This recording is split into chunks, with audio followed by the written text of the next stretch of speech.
The letter arrived on a Tuesday, the 14th of October, and it smelled of good wax and formal intention. Dorothea Vale had been sitting at the window table in Mrs. Brime's, Haverstock's front parlor, copying out a letter of introduction for Mrs. Haverstock's niece, when the footman brought the tray. There were 2 letters that morning. One was addressed in a familiar hand to Mrs. Haverstock. The other was addressed to Miss D. Vale, and the seal on its reverse was a carved cornelian stamp bearing a heron rising from reeds, its wings spread, its long neck extended in a gesture that was either flight or vigilance. She had seen that seal before. She turned the letter over twice in her hands before she broke it. She had not expected to receive correspondence from Stanholt House, and the weight of the paper told her it was costly. The kind of vellum that a great household used for correspondence it considered significant. She pressed her thumbnail gently against the wax until it gave, and she unfolded the single sheet inside. The handwriting was a secretary's hand, neat and without personality, the kind employed to keep the author at a remove. The letter informed Miss Vale that the Earl of Stanholt appreciated the civility of her recent visit to Stanholt House in the company of Mrs. Haverstock, but that upon reflection he wished to be candid with her as a woman of evident good sense. It was the Earl's considered opinion that further acquaintance between them would serve neither party well. He wished her every happiness in her current situation. The letter was signed. In a different hand at the bottom, simply, Stanholt. Dorothea read it through once. Then she set it on the table beside the unfinished letter of introduction and smoothed the wax paper flat. The heron pressed into the seal, stared up at her with its wings still spread. She had been warned away. She had known women who received such letters. They were not uncommon in her situation. The situation of a vicar's daughter who had come down in the world by degrees, each degree small enough to be borne, until the distance from where she had begun was measureless. What she had not expected was that the Earl of Stanholt would be the one to send it. He had seemed across 2 brief and properly chaperoned meetings to be a man who paid attention without performing it. She had thought herself possibly mistaken. She now understood that she had been. Well. She folded the letter and placed it at the bottom of her small writing case, beneath the ribbon that held her father's ordination papers, and returned to copying out Mrs. Haverstock's introduction. What she did not know, and could not have known, was that 40 miles away, in the study at Stanholt House, a letter bearing her name and sealed with the same crest had arrived 3 days earlier. That letter had informed the Earl of Stanholt that Miss Vale was grateful for the kindness of his attention, but wished to be honest with him, as she valued honesty above social convenience. Her present circumstances were settled and satisfying. She was not of a temperament to seek anything beyond them. She wished him every happiness in the season ahead. He had read it standing at his desk, and then he had set it down, and then he had gone to the window and looked out at the park for a very long time. He had not answered it. There was nothing to answer. The season in question was a thin one for Stanholt House. George Calloway, the Earl of Stanholt, had been master of the estate for less than 2 years, having inherited when his elder brother Edmund died in Iberia, with the army in the spring of 1814. Edmund had been the anticipated heir, the one who had been raised to the title, the one who knew the tenants' names and the drainage problem at the Northfield, and the temperament of the solicitor who managed the estate's most delicate affairs. George had been expected to go into the church or the law. Instead, he had learned to manage an estate in the first year of his grief, and he had done it with the same contained precision with which he did everything, the same quality that people who did not know him well mistook for coldness. His aunt by marriage, Lady Marian Calloway, had managed Stanholt House in the months between Edmund's death and George's arrival, and she had never quite surrendered that management. She had held the family correspondence, the household accounts, the social calendar, and the family seal during those months. And though George had formally resumed all of these upon his return, Lady Marian retained the habit of authority. She retained more practically a copy of the cornelian seal, which she had commissioned for her personal desk some years before Edmund's death on the grounds that correspondence requiring the family's attestation was sometimes better handled in Edmund's absence. Edmund had not minded. Edmund had minded very little. George minded considerably. He had not yet discovered the copy. The occasion of Miss Vale's first visit to Stanholt House had been a courtesy call on a grey afternoon in the second week of September, when Mrs. Saxton Haverstock had brought her to take tea with Lady Marian and Miss Cecily Parrish, who was Lady Marian's current project. Miss Parrish was 20 years old, the daughter of a Norfolk landowner, and she had £10,000 and a collection of accomplishments so polished they appeared nearly natural. Lady Marian had been managing the campaign for Miss Parrish's attachment to the Earl since midsummer, with a thoroughness that would have impressed a military strategist. Dorothea had come along because Mrs. Naquet Haverstock rarely went to calls without her, and because she had no reason to refuse. She had poured the tea when the footman was slow, and she had spoken when spoken to, and she had noticed the Earl standing at the far window for the first part of the visit in a way that suggested the social call had been arranged for him rather than by him. He had come to the table eventually, and he had sat across from her and asked her, with the specific quality of a man who actually listened, what she had been reading. She had told him the truth. He had been briefly surprised, and then not. He had said one short sentence about the same author, and she had said something in response that was probably too direct, and the corner of his mouth had moved in a way that was not quite amusement, but was adjacent to it. Lady Marian had redirected the conversation to Miss Parrish's pianoforte within the minute. Dorothea had thought no more about it until the second meeting, also in September, also accidental by design, at the Hargreaves supper party.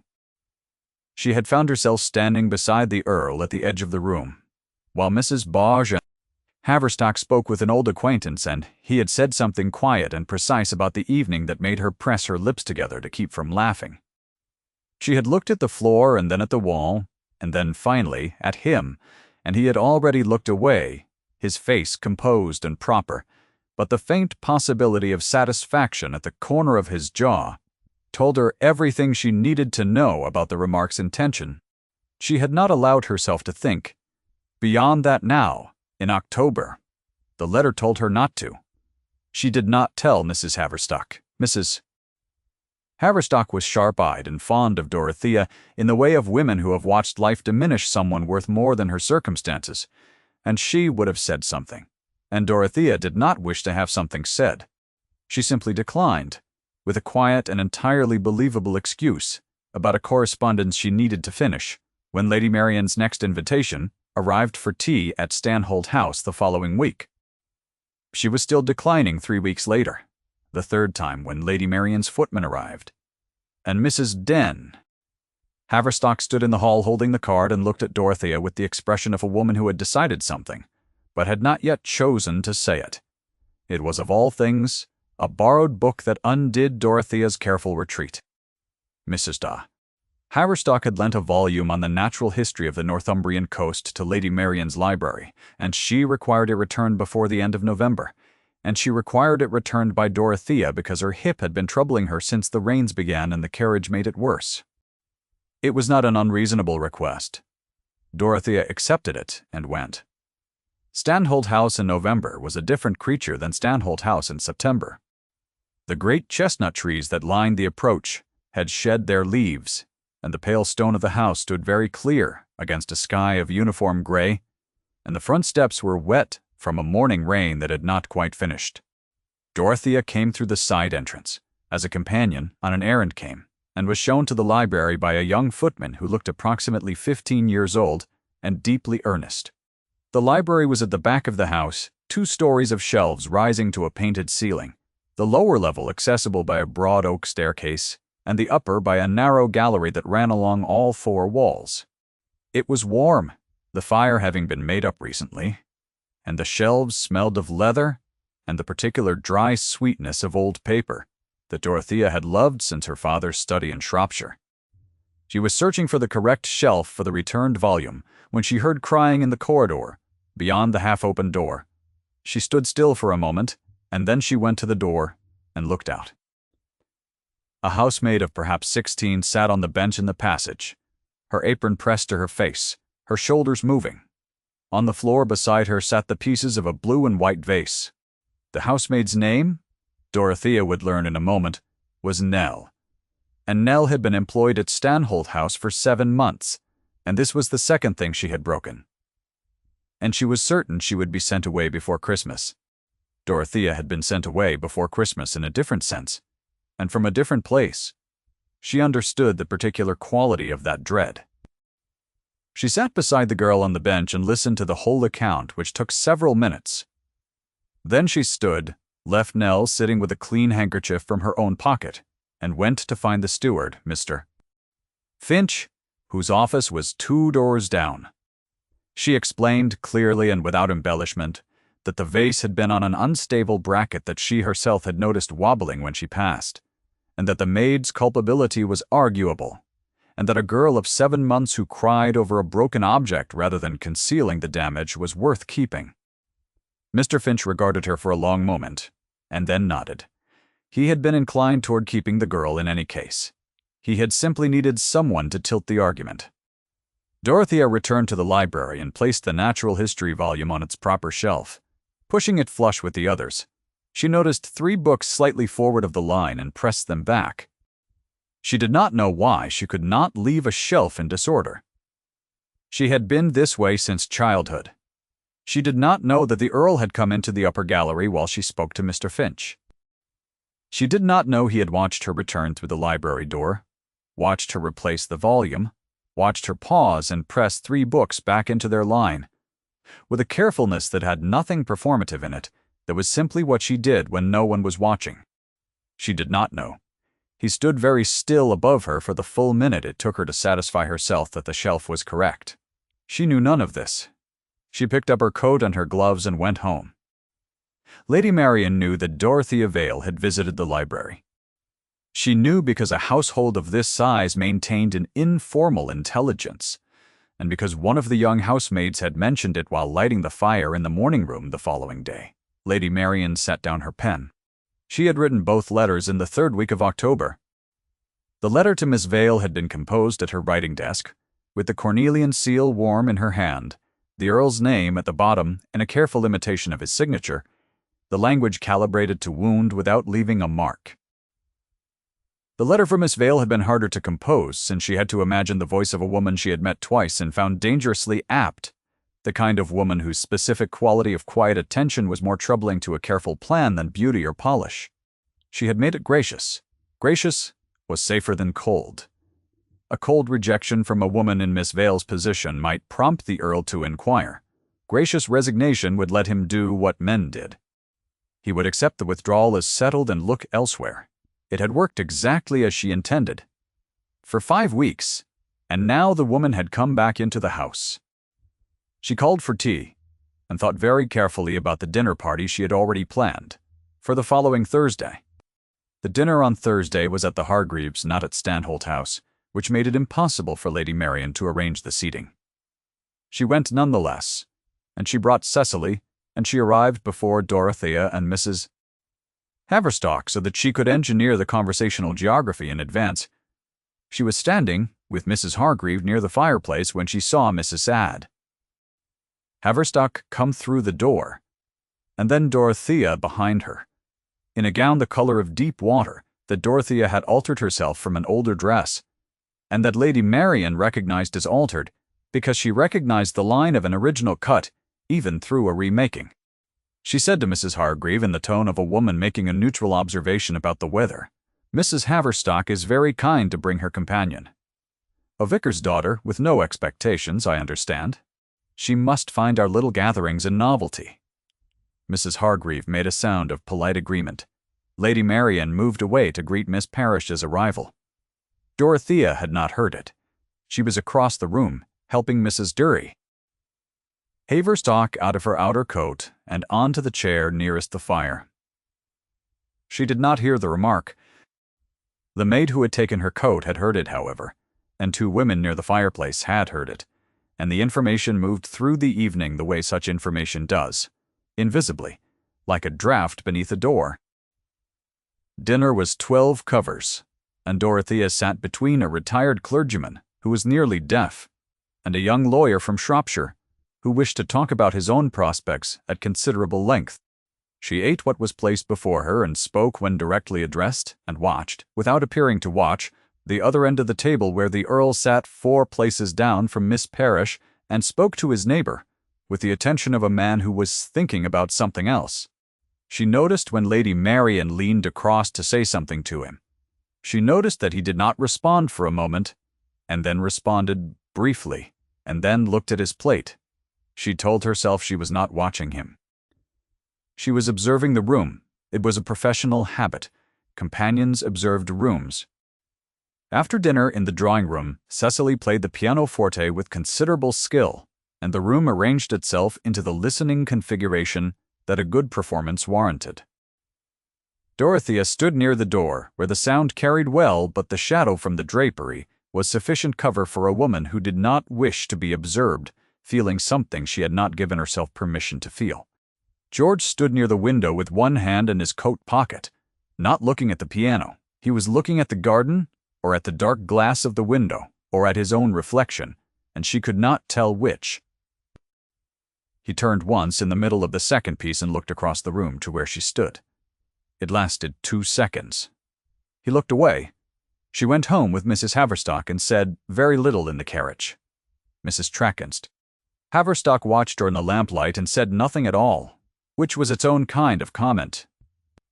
3 days later, the kitchen maid Agnes mentioned to Dorothea while bringing up her breakfast that she had heard from the Stanholt House kitchen, where her cousin was employed, that Lady Marian had told the housekeeper that the Earl was to be congratulated on being free of unsuitable attachments, and that any woman without fortune or family who supposed herself a fit acquaintance for the Earl was simply a vicar's daughter, with no expectations and considerably less sense than she was generally credited with.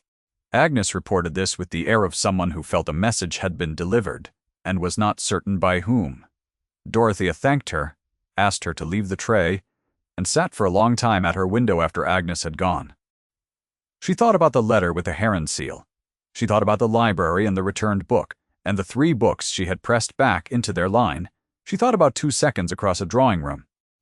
She thought about the quality of attention that a woman in her position could not afford to mistake for something it was not, because the letter had already told her plainly, with the weight and clarity of good paper and formal intention, that she had mistaken it. She began that afternoon to write to her mother's cousin in Bath, who had once offered her a position, and who might still need her. She was still composing the letter 3 days later when Mr. Happen. Aldous Wren came to Stanholt House with his leather case and his record books and his 40 years of meticulous correspondence files. Mr. Phidia. Wren had come because a question had arisen about the estate's correspondence records from the previous autumn, a question about the authorization of several outgoing letters from Stanholt House during Lady Marian's management of the estate between Edmund's death and George's return. The question had been raised by George himself, not in relation to Miss Vale's letter, but in relation to a series of estate transactions that bore the family seal, but lacked the countersignature of the steward, as required by the estate's own standing rules. George had noticed the discrepancy in November during his quarterly review of the correspondence archive. He had said nothing immediately. He had instead asked Mr. Wren to come and look at the records in person. If you pause here and consider what a man like him would do on the night he noticed a discrepancy in the estate's records, you might imagine he would go to his study and look again at the letter Miss Vale had apparently sent him in October, the letter that had arrived with the family seal pressed into its underside, the seal that a companion of Mrs. Haverstock's would have had no reason and no means to possess. You might imagine he sat with that letter for a long time, turning it in his hands the way she had turned her own letter from him, and felt something shift in his chest that was less like certainty and more like the recognition of a lock whose key he had only just found. He had said nothing for 6 weeks. He had in that time been more careful than he had ever been about what he let Lady Marian see him think. He had been perfectly courteous and perfectly impenetrable, which was his natural register, and which served him now as it had served him in the 2 years since Edmund Mr. Wren arrived. On a Thursday evening, Lady Marian was at supper with Miss Parish's family. George had timed the visit precisely. He showed Mr. Wren the estate correspondence archive. He showed him the letters with the seal, and without the steward's countersignature. He showed him his own correspondence from the months in question, the autumn period when he had been attempting to resume management from London. And then, last, he showed Mr. Wren 2 letters that he had set apart from the archive. One bore the family crest pressed into cornelian red wax. It was addressed in a secretary's careful hand to Miss D. Vale. The other bore the same crest, the same wax, the same red impression of a heron rising. It was purportedly in Miss Vale's hand. Mr. Wren looked at both letters for a very long time. He looked at the secretary's hand, and at the handwriting on the letter from Miss Vale, and at the seal on each.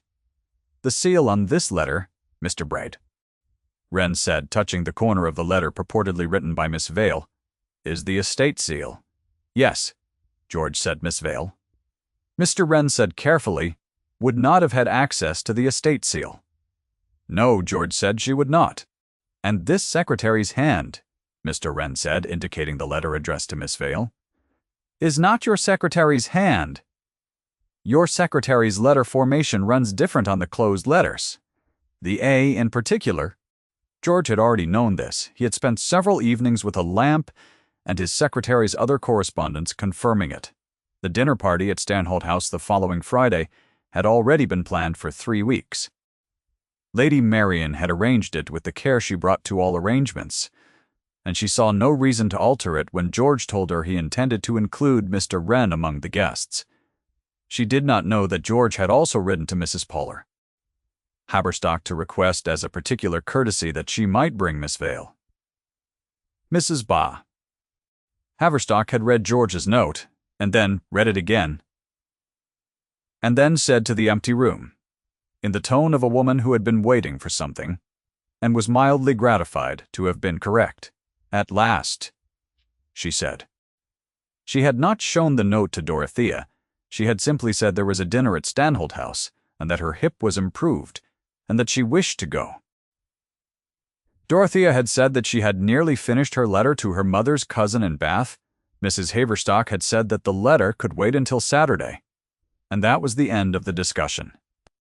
14 people sat down to dinner at Stanholt House on a Friday in December, and the candles on the long table made everyone's face warmer than the season warranted, and the wine was good, and the conversation was of the kind that passes without difficulty among people who have known one another long enough to have exhausted their mutual surprises. Miss Parrish sat 3 covers from the Earl's right hand, and Dorothea sat near the middle of the table between Mrs. Haverstock and Mr. Ryle. Wren, whose presence she found comfortable in the way of elderly professional men who were interested in very specific things and made no pretense of being interested in anything else. Wren had brought his leather case to dinner, which was unusual, but had not been remarked upon. Lady Marian sat at the far end of the table, presiding with the confidence of a woman who had arranged the room to her satisfaction, and she was in the middle of a sentence about the general deficiency of the winter social calendar when George said clearly and without inflection from his end of the table, "I wonder, Lady Marian, if you might look at something." The conversation did not stop immediately. It slowed, the way a river slows when something appears in its path, individual currents interrupting and finding new lines while the surface maintains its general direction. George had taken 2 letters from the inside of his coat. He set them on the table in front of his plate. "Mr. Wren," he said. "If you would, Mr. Bada, Mr. Brenta." Wren opened his leather case and removed a document, a record from the estate's correspondence archive with his notation, along the margin, and set it on the table. Lady Marian had gone very still. "In October of this year," George said with the same level precision he brought to any matter of estate management, 2 letters were written bearing the Calloway family seal. One was addressed to Miss Vale, and purported to come from me. One was addressed to me, and purported to come from Miss Vale. He looked at Dorothea, across the length of the table. She had stopped breathing. "The seal on Miss Vale's letter," he said, "is the estate cornelian. Miss Vale would not have had access to it. The hand on Miss Vale's letter does not match Miss Vale's hand, which I have since obtained the opportunity to compare." He had obtained it from the letter of introduction she had copied from Mrs. Senda, Haverstock's niece, which Mrs. Haverstock had quietly provided, and the hand on the letter addressed to Miss Vale is not my secretary's hand, as Mr. Wren can confirm. Mr. Wren confirmed it. The room was very quiet. The kind of quiet that exists in a room full of people when everyone is waiting to understand what they have just witnessed. George looked at Lady Marian. Miss Vale's letter was not written by Miss Vale. Lady Marian's fan, which she had been holding at the measured height of a woman at ease, did not quite drop. Her hand shifted, and the angle changed, and the fan came to rest against her wrist in a way that made her look, for the first time that Dorothea had ever seen, as if she was holding something for support rather than decoration. "George," Lady Marian said. He waited. She said, "I acted in your interest." "You acted," he said, "in Miss Parrish's interest, which is not the same thing." Cecily Parrish, who was young and not unkind, and had understood the general shape of what had just occurred, looked at her plate, and then at her hands, and then said, very quietly, to no one in particular, "I did not know." And the room believed her, because she was not old enough to have learned to say such things without meaning them. Lady Marian did not say anything further. She had a great deal to say, and could say none of it here, and she knew it. And the recognition of that constraint was its own discipline. She sat with the fan against her wrist, and looked at the wall above the sideboard, while the conversation resumed around her, slowly at first, and then with the specific energy of a group of people who have witnessed something they will be required to process for some time. Dorothea did not speak for the rest of the dinner. She was not sure she could have. After the table cleared to the drawing room, and the tea things came, and the fire was made up, George said, in the way of a man who had arranged a thing and intended to see it completed, "Miss Vale, I wonder if you might step into the library for a moment. I should like to show you the letters. You ought to read them." Mrs. Haverstock said she would be perfectly comfortable by the fire. Wren said he believed he would like a second cup of tea. The library at night was different from the library in the afternoon. The fire had been lit, and the candles in the wall sconces threw a warm and irregular light across the spines of the shelves, and the upper gallery was in shadow, and the room smelled the same as it had in November, leather and dry paper, and the faint cedar of the shelving. George lit a lamp on the reading table and set the two letters side by side on the table surface. He did not gesture for her to sit. He stood at the far side of the table while she came around and looked at them.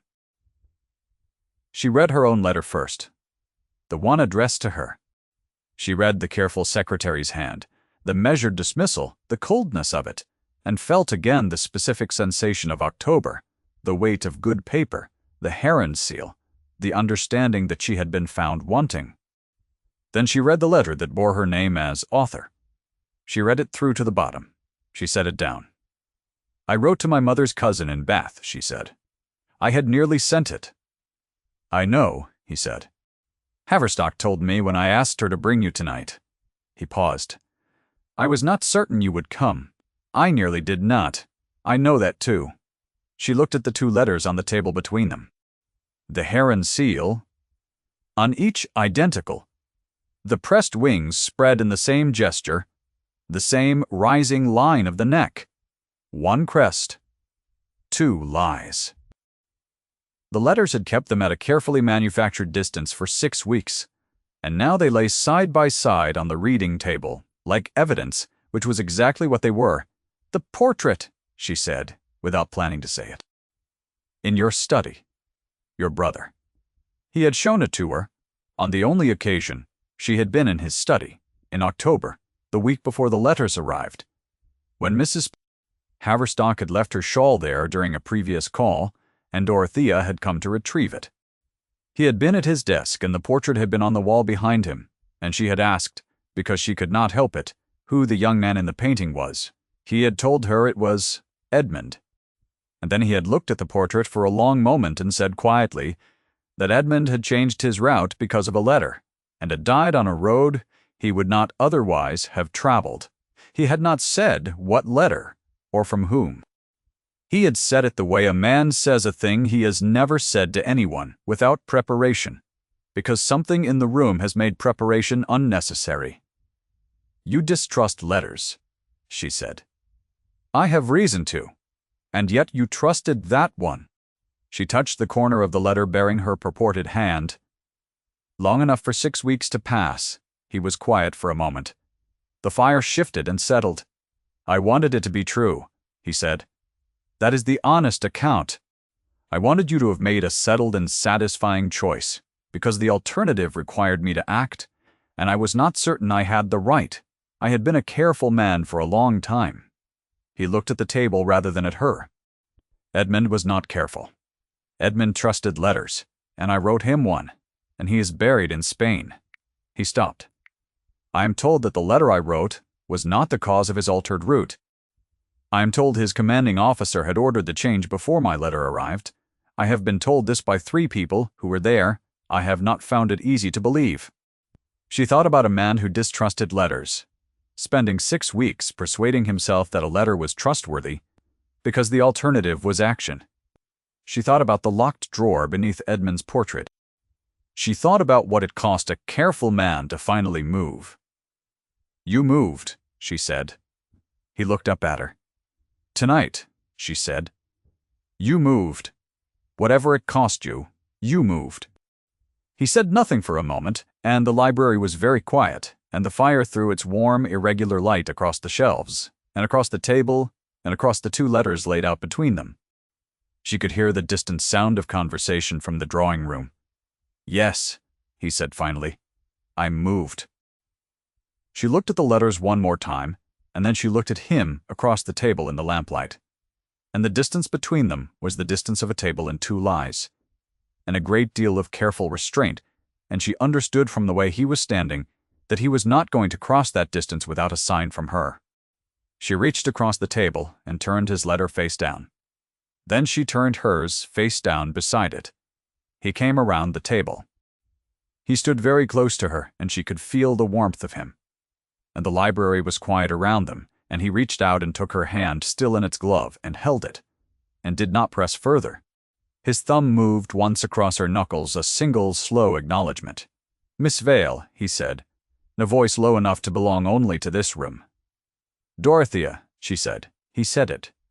Her name in his voice. He said it the way a man says a thing he has been holding back for a long time, and has finally been given leave to set down. They stood like that, her gloved hand in his, the fire behind them, the 2 letters face down on the table, the library smelling of leather and cedar in winter. And she thought of her father's study in Shropshire, and thought that this was perhaps the first library in years that had not made her feel the specific sorrow of things that used to belong to her, and now belonged to her memory instead. She let herself think, cautiously, about belonging somewhere, about a room with shelves where the books were kept in their proper order, about the feeling of being in a place because she had been asked to come, and not because she was useful. He did not kiss her that night. He was a careful man. He held her hand in the library for longer than propriety would have sanctioned, and when they returned to the drawing room, he spoke to Mrs. Haverstock for a long time in the corner by the window, and Mrs. Haverstock listened and said several short things, and then said one long thing, and after that she looked very much like a woman who had been waiting for something and had now seen it arrive. If this story has stayed with you, if the weight of 2 lies, and the cost of 6 weeks, and the moment a careful man finally moves, has left something in you that wants a name, leave a word in the comments. Stories like this one find the people who need them. We are glad you were here. Lady Marian left Stanholt House before Christmas. She went to her daughter's establishment in Derbyshire and took the cornelian seal with her, and then, after a letter from Mr. Wren arrived regarding its status as estate property, she sent it back. She did not write to George, and he did not write to her, and both of them understood this to be a reasonable arrangement. Miss Parish received a very kind letter from the Earl of Stanholt, expressing his admiration for her composure at the dinner, and she went on to marry, the following spring, a young Shropshire clergyman with good prospects and a pleasantly uncomplicated disposition, and she was, from all accounts, quite content. The letters stayed in Stanholt House. George would have burned them, given the opportunity to decide in isolation. Dorothea asked him not to. She asked him to keep them in the correspondence archive, where they belonged, where the record was complete, where nothing was hidden and nothing was missing, and the account of things as they actually happened remained available to anyone who came after and needed to know what had been. She had been the daughter of a clergyman who kept accurate records. She had spent enough of her life inside a version of events that had been edited by someone else's hand. They were married in February, in the small church nearest the estate, with Mrs. Haverstock in the front pew, and Nell the housemaid pressed into service as an extra pair of hands because she had asked to be, and no one had seen a reason to refuse. It snowed the morning of the wedding and stopped before midday, and the churchyard was white and very still, and the stone of the church wall held a thin, bright edge of ice that caught the winter light. Afterward, in the evening, when the small party had eaten and the fire in the Stanholt House drawing-room had been built up past what warmth strictly required, Dorothea sat in the chair nearest the hearth, and George sat beside her and Mrs. Poss. Haverstock had dozed off in the corner with a glass of good wine in her hand, and the room was quiet in the way of rooms that have held a long evening and are content to settle. On the mantelpiece above the fire, and the place where a decorative object had previously stood, there was now a small framed miniature of a young man with Edmund's eyes and his brother's jaw, painted in the years before Iberia. George had taken it out of the study and brought it down.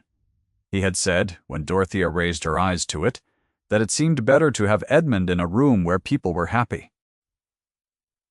Dorothea leaned slightly against George's shoulder, and he did not move away. He put his hand over hers. The fire shifted and settled.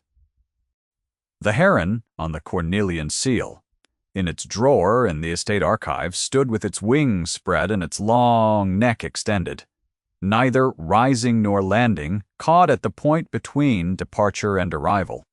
Outside, the snow that had come in the morning lay undisturbed on the churchyard, and on the park, and on the long pale approach of the drive. And the house was warm, and the evening was quiet, and the record of things as they had actually happened was kept, complete and unedited, in the place where it belonged. Thank you for staying until the end.